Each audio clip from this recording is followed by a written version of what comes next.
Thanks for joining us for this edition of Toro Talk. I'm Joel Norman, and we're joined by the head coach of the Mason City Toros, Nick Bruneteau. Nick, busy week for you. You've got the games this weekend, but earlier this week you were over at Top Prospects in Pittsburgh. Several players of the Toros got honored to be there, and you were as well. You were an assistant coach for one of the teams. What were your experiences like earlier this week in Pittsburgh? Yeah, I think it was a great event. Really good opportunity for our players to get seen and get some exposure for extra college looks, and especially for those four guys being in their last year of juniors. I thought it was extremely important for them to get seen, and they all played well. So credit to them. I think all four of them had different highlights and success at different points, and for me coaching. Maybe not nearly as fun as those guys playing, but it was good to interact with other coaches and different players on different divisions as well.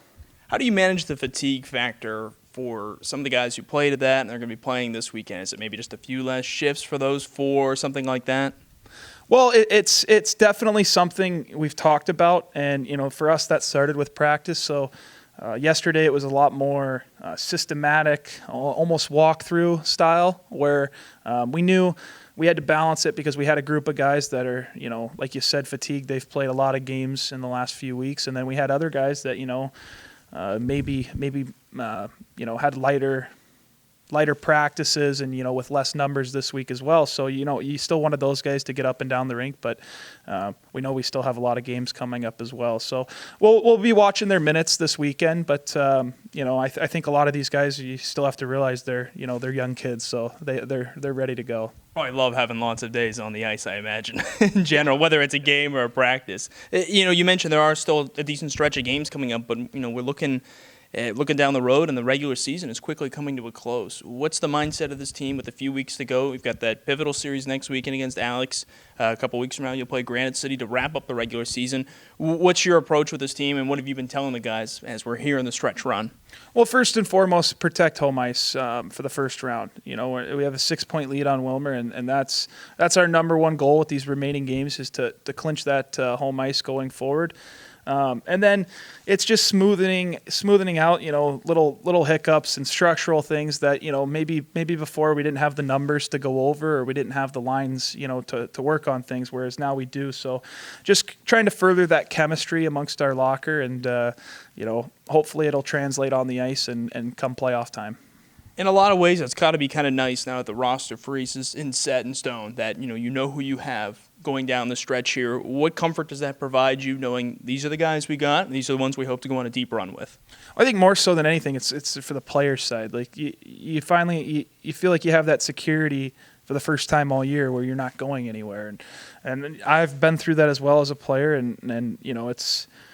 If anything, it can bring the guys closer together, because this is who you have going forward. This is who you're going to have to win a championship with, and I find it easier to navigate.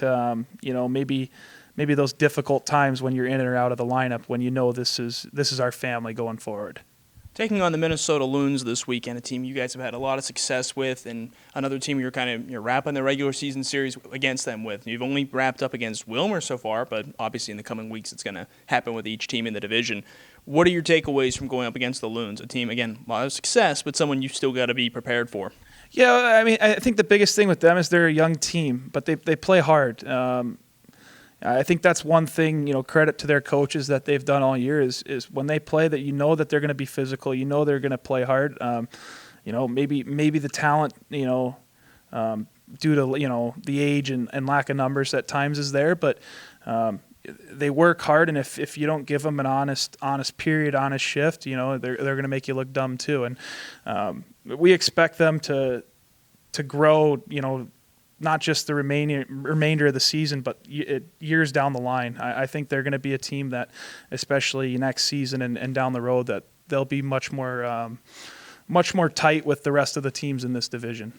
Last Saturday against New Ulm, you guys scored a couple of power play goals. It's been the first time in about a month and a half you scored multiple power play goals in the same game. It's been pretty consistent all season, but did you notice anything that night was the key to getting a couple of strikes on the man advantage? Yeah, I think just outworking the penalty kill. I think at times when you're on the power play, it's easy to fall into that trap of, okay, we have an extra player, let's move the puck and see what happens. And you have to realize, those 4 penalty killers are usually out there for a reason. It's because they have high energy and high intensity. If we don't match their intensity, that 5-on-4 quickly becomes a 4-on-4, just based on effort. So I thought the effort's been better.